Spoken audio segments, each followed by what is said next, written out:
Salmos, número 31, versículo 9 ao versículo de número 13.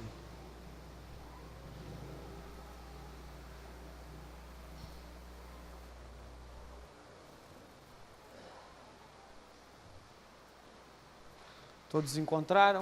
Amém? Diz assim a leitura, mesmo assentados, mas em reverência aos ensinamentos. Diz assim: compadece-te de mim, Senhor, porque me sinto atribulado. De tristeza os meus olhos se consomem, e a minha alma e o meu corpo gasta-se a minha vida na tristeza, e os meus anos em gemidos.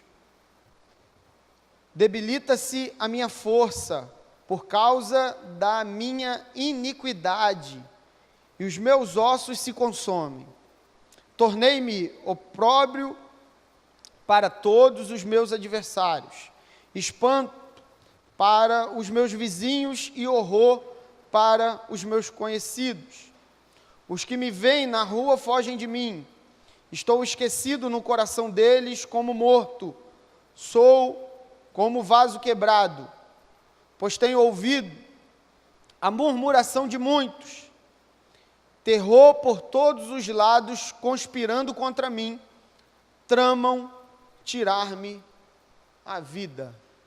Que o Senhor nos abençoe com a leitura da sua palavra e consigamos compreender o propósito do Senhor nessa pequena passagem, nessa parcela aqui do Salmo de número 31, que nós temos meditado sobre como vivenciar uma segurança em ciclos de tragédia. Especificamente hoje nós iremos falar sobre oração, que faz parte exatamente desse ponto aqui. E exatamente essa pequena parcela do Salmo de súplica transmite primeiramente a condição de um homem na sua situação individual e coletiva. Esse texto demonstra exatamente a condição do coração e da alma de um homem ou de uma mulher. De um modo geral, reflete o conteúdo da humanidade. Fala da situação do homem, mas não só a nível individual, mas também a nível coletivo. Você pode observar o texto, o próprio texto no verso 31, do 9 ao 10, ele fala a respeito de si. Do 11 até o 13, ele está falando do ambiente no qual ele está vivenciando. E os desafios e dificuldades que ele está experimentando, que são problemas realmente sérios.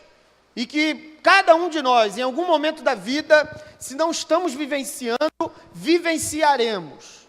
Então, esse texto ele tem tudo a ver comigo e com você. Ele fala da experiência de um ser humano dentro de um contexto e dentro de uma expectativa e dentro de uma percepção. Você notar esse texto também? Esse texto tem um repertório. Logo no início ele é um texto que declara muito problema. É um texto muito vívido a respeito da experiência humana. Ele fala exatamente a respeito das condições do coração, das percepções, de olhar para fora e ver que do lado de fora, mesmo estando num lugar, a solidão, a agressão a esse ser impera. A todo momento estão tentando procurar, ferir um ao outro, e é exatamente esse mundo no qual nós vivemos. Mas esse salmo aqui, ele tem uma curiosidade. Esse salmo, não necessariamente ele fala de toda a experiência de uma única pessoa aqui, porque esse salmo é um salmo de súplica, é um salmo que tem a ver com o templo. Esse salmo era uma oração do templo, uma forma de orar. Então observe que nenhuma pessoa, nem Jó, vivenciou todas essas aflições no mesmo dia. Parte delas realmente ele conseguiu vivenciar, porque Jó é a imagem do justo que sofre, e sofre muito. Nem Jó vivenciou toda essa experiência. Então nós temos aqui um repertório. As pessoas que iriam orar o salmo, que é muito comum. Na nossa experiência, nós não oramos os salmos. Mas é uma experiência interessante, porque repete o salmo, em algum momento você vai se enquadrar dentro de uma realidade dessa, dentro de uma aflição que esse salmista está relatando.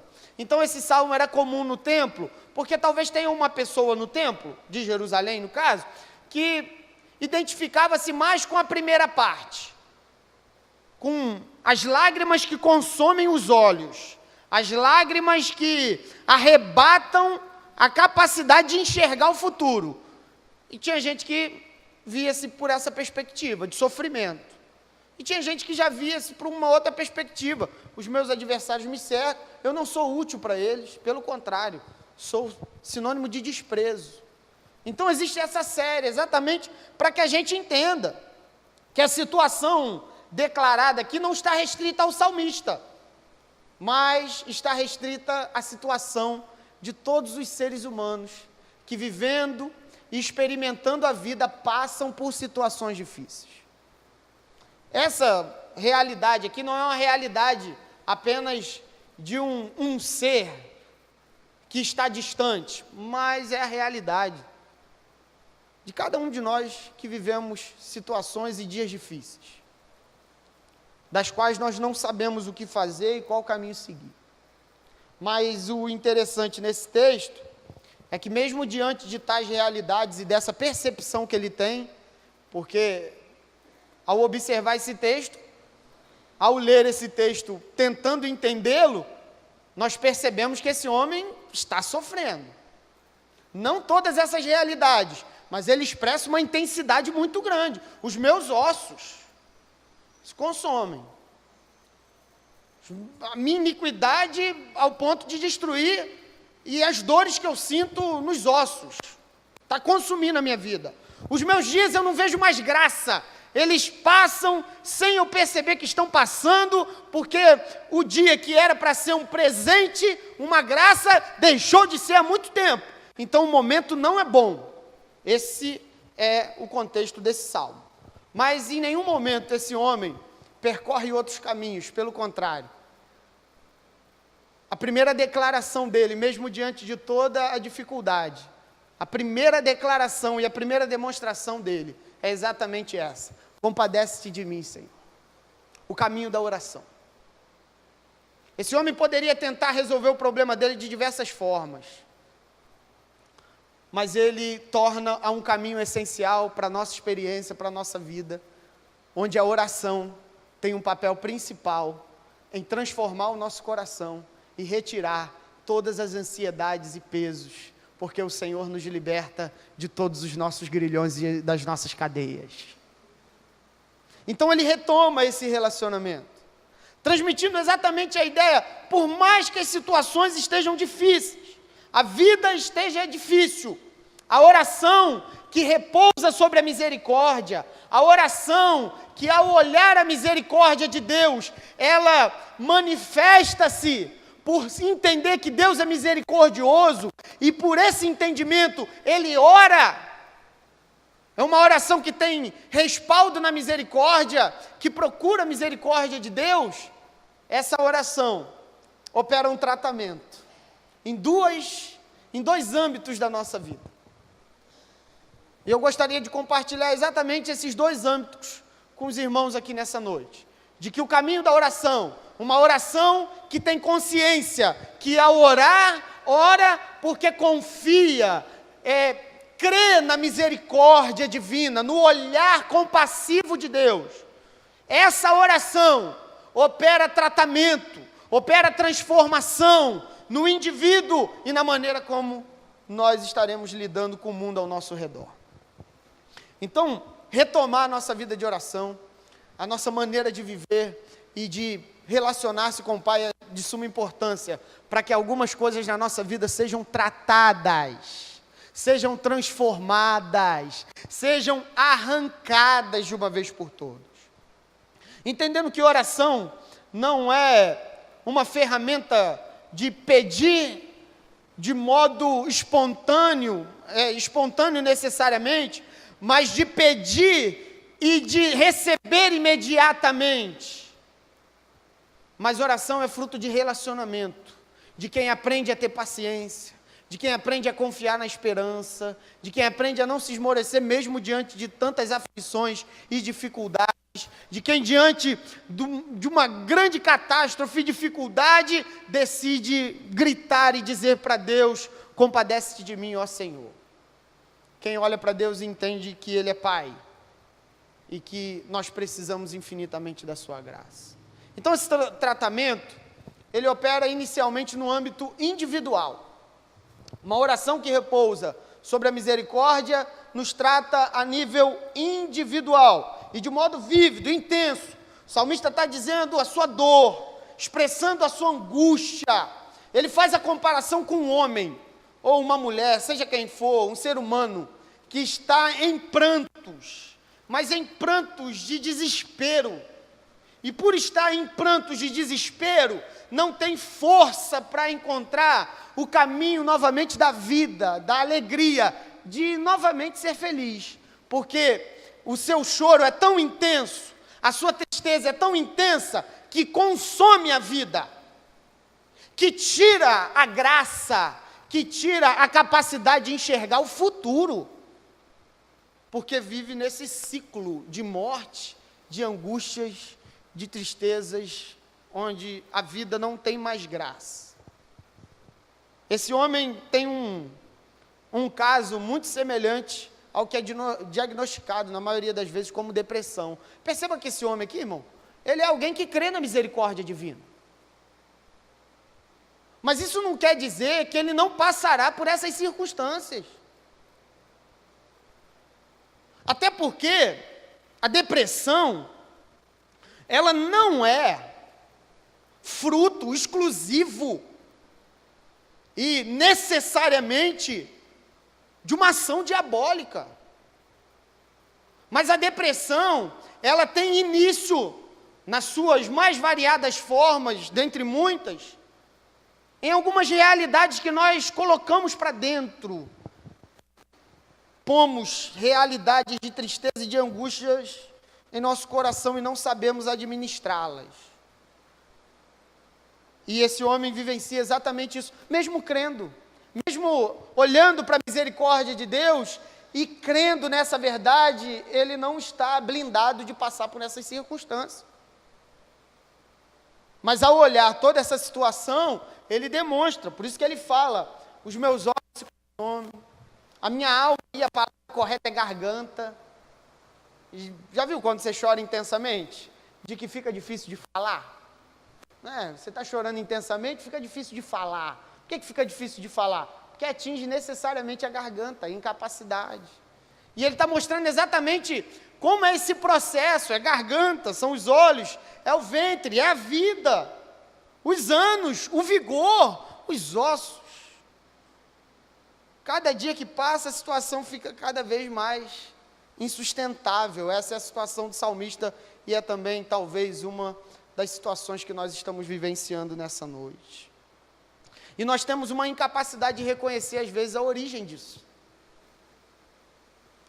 Na maioria das vezes, nós somos surpreendidos por picos de tristeza e angústias de repente.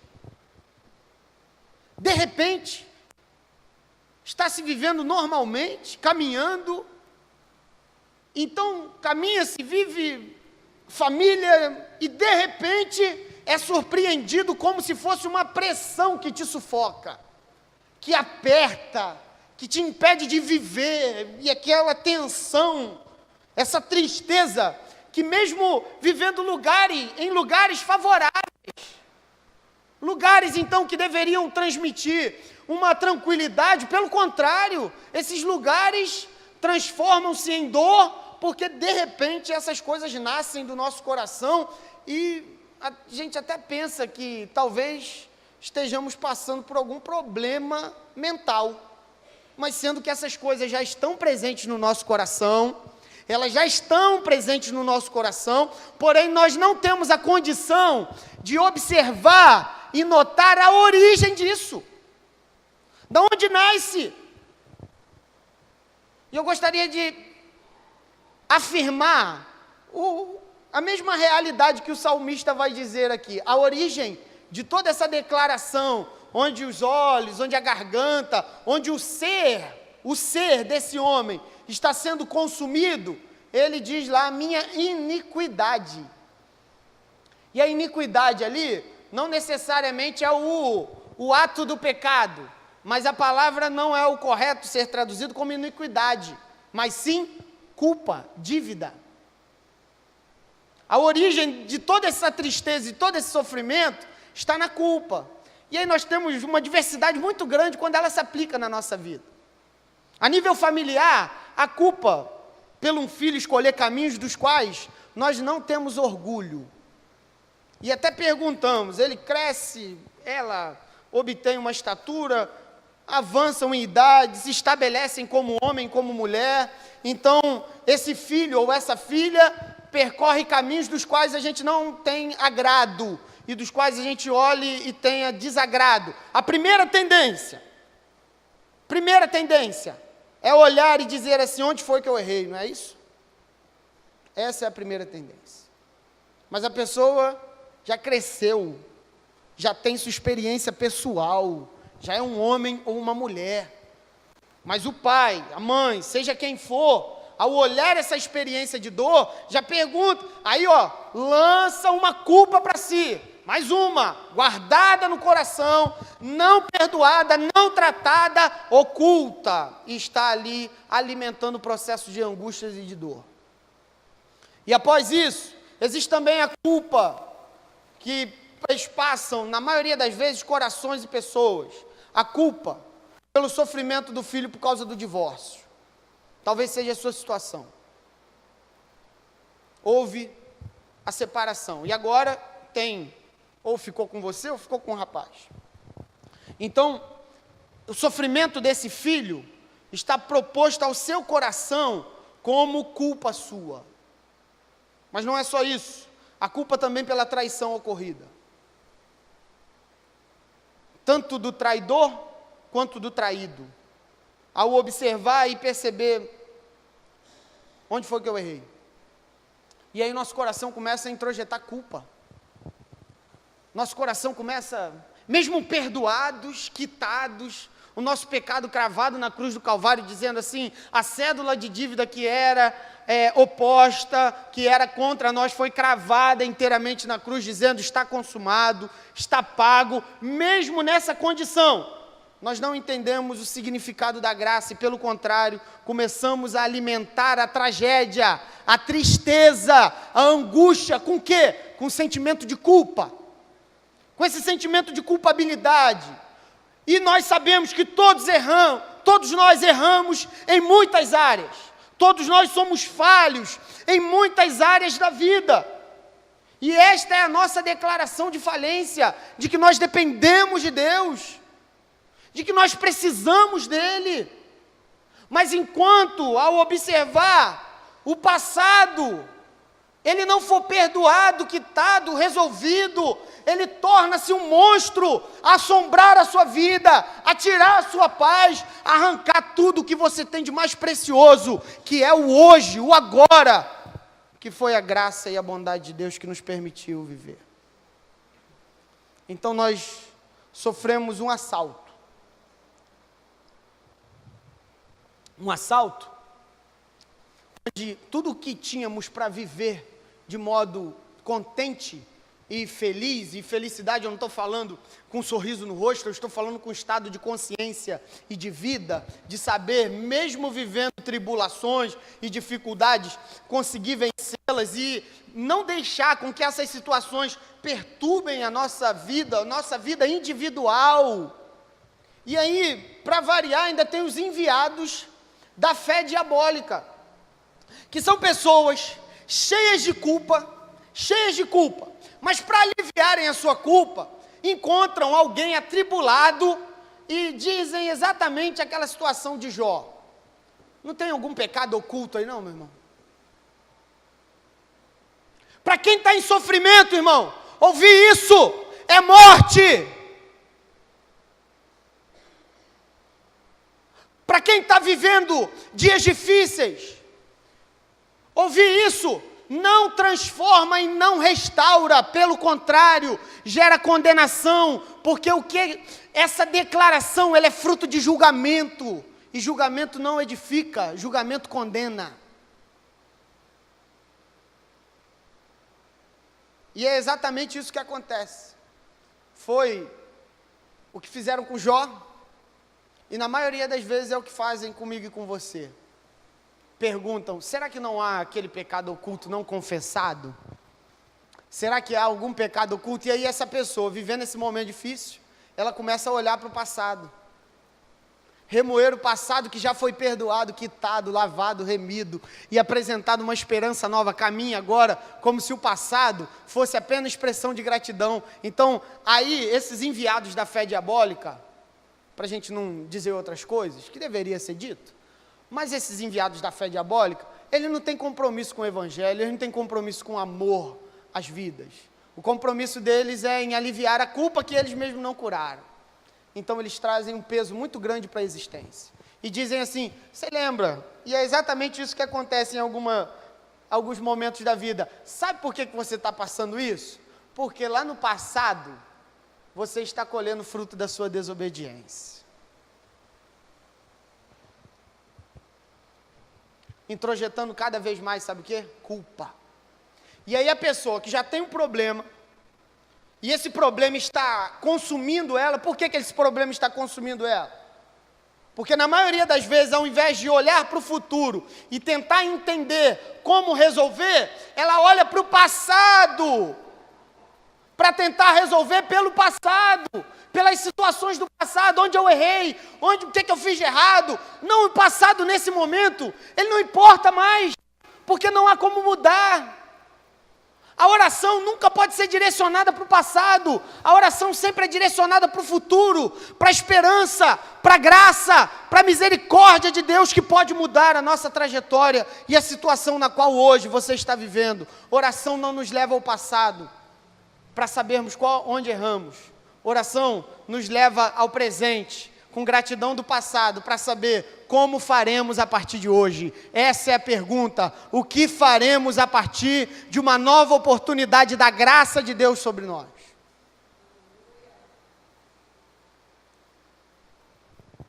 E aí quando a culpa acumulada começa a ditar as regras da vida, não tem nada mais penoso, diabólico, angústia que rouba a nossa paz, a nossa capacidade de ser gente, que mesmo sabendo o que fez no passado, mas entendendo, está perdoado, eu posso caminhar agora, não tenho mais que ficar lembrando daquilo, com um sentimento de que aconteceu, mas não, agora eu olho para o passado, muito obrigado que aquilo colaborou para o meu desenvolvimento, mas agora o que eu farei da vida a partir de hoje?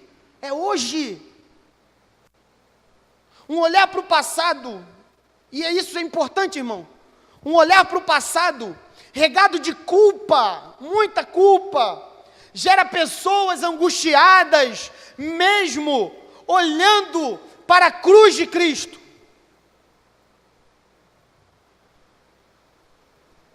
Um olhar para o passado, regado pela angústia, regado pela culpa, melhor dizendo, gera pessoas então que não conseguem ver o presente como dádiva, mas sim como peso. Ao olhar para o passado dita as regras do hoje. O passado ainda diz, é hoje, eu ainda estou aqui. Vim visitá-lo, tomar aquele cafezinho da tarde com você, vamos relembrar tudo? Ô irmão, não tem mais nada pior do que isso. Culpa que não foi perdoada, até porque o Pai perdoa, mas será que nós temos essa capacidade de perdoar os erros que nós mesmos cometemos? Olhando para a cruz, aí percebe que pessoas ainda continuam angustiadas. Por que continuam angustiadas? Porque estão olhando para a cruz, mas ainda estão sendo regidas, direcionadas pelo passado, porque o passado os fez refém. E aí a pergunta fica, e agora, irmão? O que iremos fazer da nossa vida? O que nós iremos fazer da dádiva do hoje e da esperança do futuro? Quem irá ditar as regras da sua vida? Quem ditará as regras do seu dia a dia? O passado, ao olhar para o passado, lança-se culpa no presente, culpa alimenta angústia. Então o que era para ser bom, torna-se horrível, desprazeroso, amargo.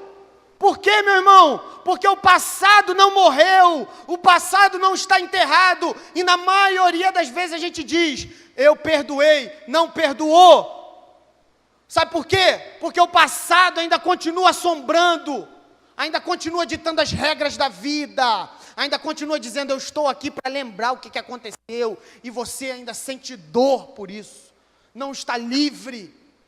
Mas nós queremos dizer para nós mesmos, perdoei, mas não está perdoado, ainda causa dor. Lembrar ainda faz com que o presente de hoje não seja recebido com graça, seja recebido com rejeição. Se eu pudesse, mudava de dia, mudava de hora, passava logo essa situação.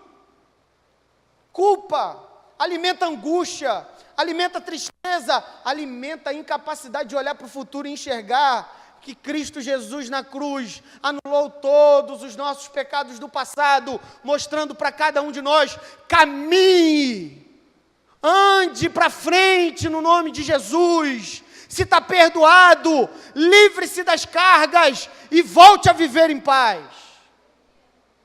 Volte a ser um instrumento da graça, coisa que está difícil de ser há muito tempo. Por quê?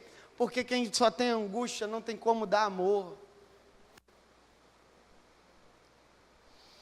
E aí a culpa e o passado ditando as regras da vida, basicamente isso, irmão. Pessoas que não foram amadas no passado, criam sua identidade a partir da rejeição, tendem a não amar, serem pessoas ásperas. No presente, pessoas que vivenciaram, então, momentos onde foram rejeitadas, seja qual for a hora, seja qual for a circunstância, pessoas que foram rejeitadas, criaram sua identidade a partir da rejeição. Qual é a tendência disso, meu irmão? A tendência é rejeitar, a tendência é não amar. Isso é o caso de um de nós? Não, é o nosso caso, é o meu caso, é o seu caso. Se nós termos a nossa vida regrada pelo passado, e por isso que o salmista diz, sabe o que está gerando tudo isso na minha vida? A minha iniquidade, é o salmista quem diz isso. A minha iniquidade é a origem, a minha culpa acumulada é a origem de todo o meu sofrimento e é causa de toda a minha dor, porque ela nasce dessa culpa que não foi perdoada, não trabalhada, não tratada, e só o Evangelho pode quebrar todas essas marcas, essas chagas abertas que insistem em não fechar. E no nome de Jesus, abra seu coração e deixe que Ele toque nela, tire aquilo que te impede e apresente para você e para mim um futuro de graça e de bondade, com capacidade de olhar novamente o futuro, porque quem chora só olha para baixo. Quem está regado de choro não consegue ver o futuro porque está embaçado. É hora de enxugar todas as nossas lágrimas. É hora de enxugá-las e dizer assim, para o meu passado gratidão, para o meu presente, eu entendo que oração muda o meu indivíduo, muda o meu consciente, muda a minha vida, e um novo futuro, a esperança está apresentada para mim e para você. A culpa do passado ditando as regras do presente da vida, né? Os que sofreram algum tipo de traição tendem a se retrair com medo de novas experiências. Então existem muitas experiências novas, mas seja em qual for essa área de traição, de amizade, cônjuge, seja o que for, algum tipo de traição, a tendência é nós rejeitarmos isso. A tendência é rejeitarmos toda experiência nova. E não há nada realmente mais diabólico e doentio que uma reprodução do mal em nosso interior, de que vivendo no presente, porém presos ao passado, impedidos de desfrutar graça e bondade, uma nova identidade, uma nova forma de ser. E aí quem é regado pelo passado, meu irmão, não tem como desenvolver a nova identidade em Cristo Jesus. Não há condição. Não há condição de ser nova criatura se o passado ainda determina a forma de viver. Se o passado ainda me faz ser tudo aquilo que eu vivenciei no passado, e trago para o presente para me defender, para me proteger, para ser alguma coisa. Se eu trago tudo aquilo para o presente agora, impossível de viver a nova identidade que Cristo tem para estabelecer na nossa vida. É impossível também ser curado, porque eu estou acostumado com a ferida. Sabe que a gente acostuma com a ferida? Sabe que a gente acostuma com a dor? E ela passa a nos alimentar? As minhas lágrimas me alimentavam. Sabe esse processo onde viver sem sofrimento não existe? Por quê? Porque o sofrimento faz parte do meu coração. Porque eu me acostumei com a ferida. E aí curar demanda conflito, demanda advertência, demanda choque, demanda ação, arde, machuca, mas é necessário para aqueles que querem ser confrontados. E aí o salmista nos ensina mais algumas verdades. Para mudar a realidade do presente, para que o presente seja recebido com ações de graça, ore como nunca antes. Ore como nunca antes. Apele à misericórdia divina como nunca antes. O Pai da misericórdia, que enviou seu Filho Jesus para nos trazer vida e vida em abundância, vida em graça, escuta a nossa oração, pode ouvir o nosso clamor. Então, Ele escuta o clamor dos filhos angustiados que precisam urgentemente de uma mudança e uma transformação. Que ao olhar para o passado não conseguem ver vida no futuro, não conseguem enxergar a bondade e a graça no presente. Segunda recomendação, ore com familiaridade transparente. O salmista coloca toda a sua dor para fora. Capacidade de dizer a Deus toda a verdade que você está entendendo. O que está no seu coração? Talvez você não diga para mim, não diga para ninguém. E é até bom que haja sigilo e privacidade. Mas você pode dizer tudo isso para Deus. Você pode expressar tudo isso aos pés da cruz. Você pode dizer tudo isso porque Ele deseja ouvir a nossa oração. Tudo aquilo que está angustiando, trabalhando de modo errado na vida, diga a Ele. Diga sem enredos. Diga claramente. Compadece-te de mim, ó Senhor, porque a situação da minha vida é essa e essa. Senhor, compadece-te de mim. Orar com familiaridade é que nós estamos falando com o Pai. Restaure então, por último, a relação com o Pai da verdade. Sabe o que a gente precisa fazer? Na maioria das vezes nós oramos ao nosso favor. Ué, mas não tem que orar ao nosso favor? Corretamente. Mas nós não oramos pedindo a Deus para nos confrontar com o nosso erro. Nós não oramos com interesse de ver em que parte da vida nós estamos errados. Nós oramos para tapar os nossos erros e Deus ouvir aquilo então que a gente acha que está certo, mas não está. Oração, por meio de restauração, é quando nós abrimos o coração para ter relacionamento com o Pai da verdade. E pedindo, Senhor, revela a mim onde estão os meus erros, onde estão os meus processos de alimentar a minha própria angústia e a minha própria dor. E aí o apóstolo Paulo declara que essas pessoas que oram, elas são tratadas no coração, lá dentro. E ele tem uma declaração que é impossível esquecer. Depois dele declarar na epístola de Filipenses, no capítulo 3, ele declara, eu era fariseu, perseguidor da igreja. Ele declara tudo que ele era no passado.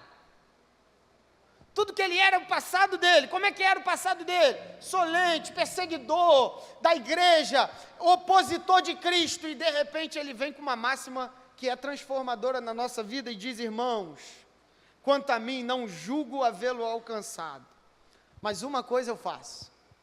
Uma coisa devemos fazer.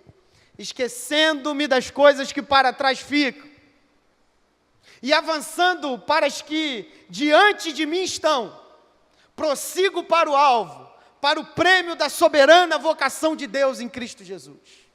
Deus deseja isso para você, irmão. Essa é a expectativa da morte e da ressurreição de Jesus sobre a sua vida. Esquecendo-me das coisas que para trás ficam, prossigo para as que estão adiante de mim. Tem coisa nova para a gente, porque está adiante. Tem realidades espirituais para serem desencadeadas. Tem realidades da graça, da bondade para serem vivenciadas. Mas para isso acontecer, esquecendo-me das coisas que para trás ficam, porque foi crucificado, foi apagado, foi resolvido, olhando para as que estão adiante de mim. Prossigo para o alvo pelo prêmio da soberana vocação de Deus em Cristo Jesus. No nome de Jesus, meu irmão, chega de olhar para o passado e o passado ainda perturbar o seu presente. Que Jesus nessa noite arranque todo o grilhão do passado que alimenta a sua angústia, a sua dor nessa noite. Arranque, quebre, desfaça e comece a apresentar novos sonhos para o futuro, novos sonhos que procedem do Cristo, novas estratégias, nova forma de viver, nova forma de ser, e um futuro de paz e esperança, porque essa é a proposta de Cristo para mim e para você. Esquecendo-me das coisas que para trás fico, prossigo para que estão diante de mim, pelo prêmio, pelo alvo da soberana vocação de Deus em Cristo Jesus. E o salmista também é restaurado no segundo âmbito, segundo e último, o âmbito coletivo. O salmista está vivendo uma situação conflitante, irmão. Porque ao olhar para um lado, os adversários estão prestes a sucumbir. E se você notar a dinâmica da situação aqui, é que o salmista, ao olhar o mundo ao seu redor, ele percebe que uma curiosidade está acontecendo. E entenda isso no nome de Jesus. Uma curiosidade acontece constantemente. A sociedade, o mundo, a todo momento, impõe sobre nós uma identidade. Impõe sobre nós um modo de ser. E não é diferente com o salmista. Por isso que ele diz lá, tornei-me opróbrio a todos os meus adversários. Tornei-me por quê? Porque eles fizeram isso comigo. Olha só, é o indivíduo, a sociedade determinando a identidade de um outro. E ele não para por aí não. Espanto para os meus vizinhos. É porque ele está se vendo como espanto? Não. Os vizinhos, ao olhar para ele, estão percebendo que ele é espantoso. Ele causa medo. Quem está determinando a identidade desse salmista? E às vezes isso acontece, às vezes não, na maioria das vezes, é que nós vivemos um período de sabedores da vida alheia. O período que nós vivemos é um período onde todo mundo sabe quem é todo mundo. E nem a pessoa, por exemplo, nem a minha vida, eu sei como que ela acontece constantemente. Mas quem está de fora sempre tem algo a diagnosticar sobre mim e sobre você. Então, olha só, nós vivemos num tempo onde todos sabem determinar a identidade do outro. Fulano de tal é isso. Olha só, irmão, a nossa prepotência. Nós determinamos a identidade de alguém porque ele agiu em um momento assim. Então dizemos, cicrano, falso. Por quê? Porque ele fez isso. A identidade dele é a falsidade. Olha só. Percebe que essa identidade, o coletivo a todo momento está impondo sobre nós. Não foi diferente com o salmista. Peritos em enxergar características e falhas alheias. Mas cegos quanto a enxergar os seus próprios defeitos. O tempo hoje é quem consegue enxergar com uma trave no olho, um cisco no olho do outro. Impossível, né, irmão? Quando você está uma trave no olho, o olho está embaçado, e como que eu consigo enxergar um cisco no seu olho? Ou eu tenho uma visão de águia, ou eu estou muito equivocado daquilo que estou vendo. Tempo daqueles que sabem diagnosticar perfeitamente os problemas dos outros. E aí tem 3 formas de determinar a identidade. Sabe como? Primeiro, a identidade determinada pela incapacidade de conviver. Olha o texto que diz para a gente no verso 11. Os que me veem na rua fogem de mim. Solidão. A todo momento a sociedade está impondo exatamente isso. Tal pessoa tão estranha ou inadequada que se torna impossível conviver perto dela. Já ouviu, irmão? Talvez você disse isso em algum momento. Conviver com um fulano, impossível. Porque nós estamos determinando a identidade do outro. Primeiro, pela incapacidade de conviver. Quem sofre isso na nossa sociedade são os deficientes, irmão. A vida não está fácil para eles. Por que não está fácil? Porque o mundo não tem acessibilidade para eles. Pelo contrário, nós estamos colocando o porta fora. Quem é deficiente não se enquadra, incapacidade de conviver. Incapacidade de conviver e de estar. Outra identidade que ele determina aqui, identidade determinada pela incapacidade de ser útil. Sou um vaso quebrado, não serve. Solidão, alguém determinando a identidade do outro, você não serve para conviver não, você não serve para ter comunhão, viver um para... Não, você não serve para isso não, isso é difícil, é estranho, sai daqui. Aí a sociedade expulsando. E às vezes a igreja faz isso também. Mas, em nome de Jesus, essa não é a nossa experiência, amém, irmão? Pelo contrário, nós somos a igreja acolhedora, amigável, e que ao invés de colocar a porta fora, coloca a porta dentro. Porque vaso quebrado, na igreja de Capoeira Grande, é a grande oportunidade de ser reconstruído.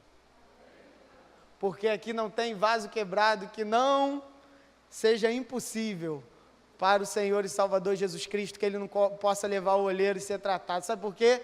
Todos nós um dia fomos vasos quebrados. E agora nós somos auxiliares para a obra de Jesus. Mas de vez em quando acontece isso aqui. Provavelmente na sua família, chegou uma certa idade, seja do seu pai, da sua mãe, primeira coisa que declaram para ele, não dá mais para ele fazer isso não. Ele é inútil, é um vaso que não serve mais. E por último, a identidade determinada pela ausência de valorização do indivíduo. Olha o que o texto diz, e diz assim, tramam tirar minha vida, sabe por quê? Porque ela não tem mais valor nenhum. Eu não sirvo para nada. Se eu sumisse hoje, ninguém sentiria minha falta. É isso que o salmista está querendo dizer. Porque eu não sou alguém que as pessoas querem estar perto, porque eu não sou alguém para conviver. Está vendo como é que é a sociedade, e muitas vezes os nossos relacionamentos, nós fazemos exatamente isso, determinamos a identidade, coloque para fora, não serve, não é útil, não sabe fazer da maneira certa, a identidade determinada pela ausência de valorização também, dizendo, você não tem valor nenhum, não serve para conviver com a gente. Então, dê licença. A oração, ela vai mudar isso na nossa vida. Da mesma forma que oração transforma o indivíduo, da mesma forma que a oração trabalha no coração, uma oração que ao olhar para a misericórdia, entende que Deus é misericordioso, quitou as nossas dívidas em Cristo Jesus, é uma oração que cura o nosso interior, que lava o nosso interior, que purifica todas as emoções e sentimentos que temos. Mas também, a oração faz com que a gente saiba viver no mundo coletivo. A minha vida de oração me permitirá desenvolver discernimento para selecionar as informações que eu recebo. Sabe o que acontece, irmão? De tanto nós ouvirmos que somos algo de fora, acabamos abraçando aquela ideia. A palavra tem poder, a palavra humana tem poder? Não. Fique escutando todos os dias que você é uma coisa. Em algum momento, aquela mentira passa a ser uma verdade no seu interior e a gente acaba, por falta de relacionamento com Deus, não selecionando o que a gente coloca para dentro. E aí nós escutamos, é isso, é incapaz, não consegue fazer, e não vai dar certo. E aí a gente começa a colocar coisas e informações para dentro que não são verdades. Mas a oração, ela me faz ter relacionamento com o Pai da verdade. E aí, se minha vida é regida pela verdade, tudo que é mentira, que vem de fora, eu aprendo a rejeitar. Sabe quem coloca coisa ruim para dentro, irmão? Quem permite isso? Somos nós. Nós abrimos o nosso coração para recebermos informações de fora. Porque a nossa vida, distante de Deus, somos incapazes de discernir o que é mentira e o que é verdade. E aí toda mentira penetra e a verdade não se torna um crivo para mudar a nossa vida. Mas quando nós estamos caminhando com Jesus, e o desejo é esse, de que nessa noite saiamos daqui reavaliando o nosso compromisso de oração. Porque se nós não voltarmos à oração, ao relacionamento com o Pai, não aprenderemos a viver na verdade. E se não aprendermos a viver na verdade, não teremos discernimento, que é a capacidade de ver o falso e o certo. Capacidade de ver, realmente, estou errado. Realmente, isso aqui não pode entrar no meu coração, porque se entrar vai produzir destruição. A oração também me fará desenvolver relacionamento que me permite ter identidade em Cristo, irmão. Sabe o que acontece na maioria das vezes? Por que nós recebemos identidade de fora e abraçamos essa identidade? A pessoa diz, fulano de tal é difícil. Aí ela escuta isso, ele escuta, difícil, difícil, difícil. Aí uma hora ela fala, eu sou isso mesmo. É isso aí que eu sou mesmo. Não estão falando? Eu não fazia, não é assim que eu não estava fazendo isso. Mas agora que estão falando, eu vou fazer. Eu não sou isso? Então vocês vão ver, não é assim? Porque a gente, ou melhor, acabamos de aceitar uma identidade imposta por fora. Então quem está determinando o que você é? Quem está dentro ou quem está do lado de fora, irmão? Quem você é em Cristo Jesus? Quem eu sou em Cristo Jesus? Quem nós somos? Quem Jesus diz que você é? Então, quando eu sei quem sou em Cristo, o que dizem sobre mim não importa. Quando eu sei o que sou em Cristo Jesus, nova criatura, o que Ele me concedeu a sua graça, o que estão dizendo, não faz o mínimo sentido. Por quê? Porque eu sou plenamente capaz em Cristo Jesus, com uma vida de oração, de dizer, na minha vida, eu sei que tem informações que ao virem ao meu encontro, eu preciso bloqueá-las e deixá-las de lado. Quem coloca as coisas para dentro do coração sou eu e você. Quem traz o sofrimento para dentro sou eu e você. Quem abre a porta para ele sou eu e você. Na maioria das vezes, quem é a origem da dor somos nós, irmãos. Porque estamos recebendo identidade de fora e abraçando essa identidade, porque não caminhamos mais, não sabemos quem somos em Cristo. E o pior, que no inconsciente, o outro determina até a minha maneira de ser. Porque eu quero agradar a todos e acabo não agradando ninguém. Eu quero ser tudo o que todos esperam.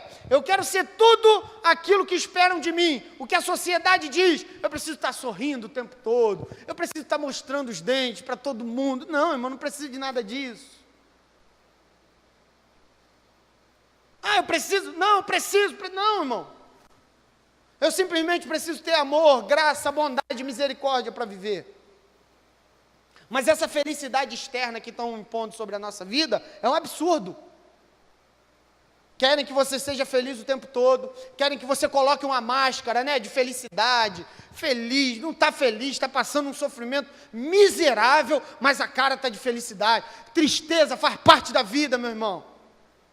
Tristeza, Jesus chorou, e está lá Jesus dizendo exatamente isso.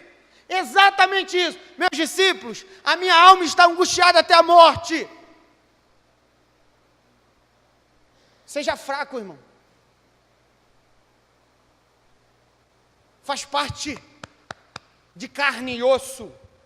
Faz parte de ser humano como eu e como você. Chore quando precisar, alegre-se quando precisar, mas jamais deixe de ser quem é em Cristo.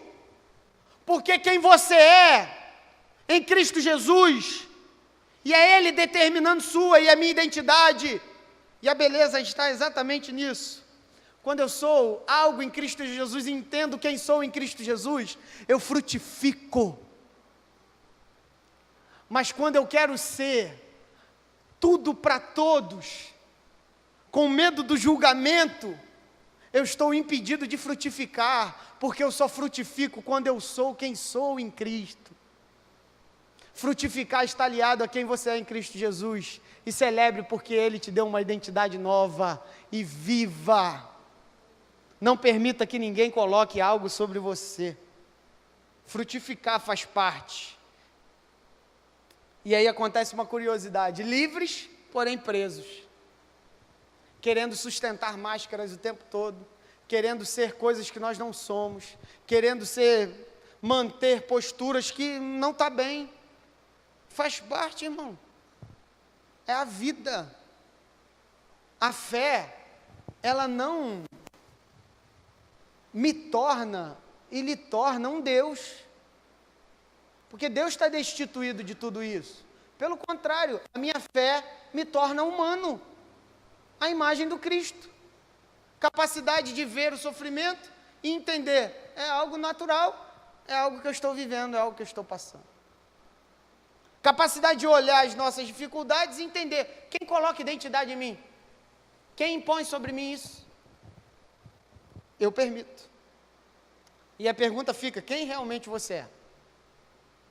Qual é a sua identidade? Porque quando nós entendemos quem somos, ninguém de fora tem a capacidade de nos julgar e determinar o que nós somos por meio do julgamento. Porque nós estamos seguros de quem somos. E aí, pergunta, o que dizem? Jesus não perguntou, o que estão dizendo aí sobre mim? Um dizem que você é Eli, não importa. Mas vocês, o que vocês dizem? Tu és o Cristo, o Filho do Deus vivo. Bem-aventurado Pedro, porque não foi carne nem sangue que te revelaste, mas quem? Quem determina a identidade do humano Cristo? O Pai que está no céu. Essa mesma relação acontece comigo e com você. Aquele que está no trono diz quem nós somos. Entender quem eu sou em Cristo vai fazer com que eu não fique buscando. O que você acha que eu sou? Inconsistência. Você aceita ou rejeita essas opiniões? Paz ou desgraça? Depende de você. Depende de cada um de nós. A oração que repousa sobre a misericórdia, isso é, uma vida construída sobre a misericórdia divina, é uma vida que entende exatamente isso. Que não sou tudo o que poderia ser, mas estou a caminho de tudo aquilo que Cristo deseja para a minha história. Não sou tudo o que posso ser, e nem sou tudo o que desejo ser, mas eu estou buscando ao máximo em Cristo Jesus, ser tudo aquilo que Ele deseja para a minha vida. E é isso que Cristo deseja para cada um de nós aqui nessa noite. Não somos tudo aquilo que queremos ser, somos pecadores, erramos em muitas áreas, mas estamos a caminho de um aperfeiçoamento, e esse aperfeiçoamento chama-se glorificação. Bendito seja Jesus, porque todas as vezes que nos propomos a orar, e nos colocamos diante dEle, repousando sobre a misericórdia, Ele trata nosso interior, e Ele trata também a maneira como nós estamos lidando com o externo. Então, no nome de Jesus, meu irmão, caminhe com Jesus, caminhe com Ele, esteja aos pés dEle, ouça o que Ele tem para dizer, a sua vida e a minha vida, e sejamos transformados pela sua graça e pelo seu amor. Deus nos abençoe.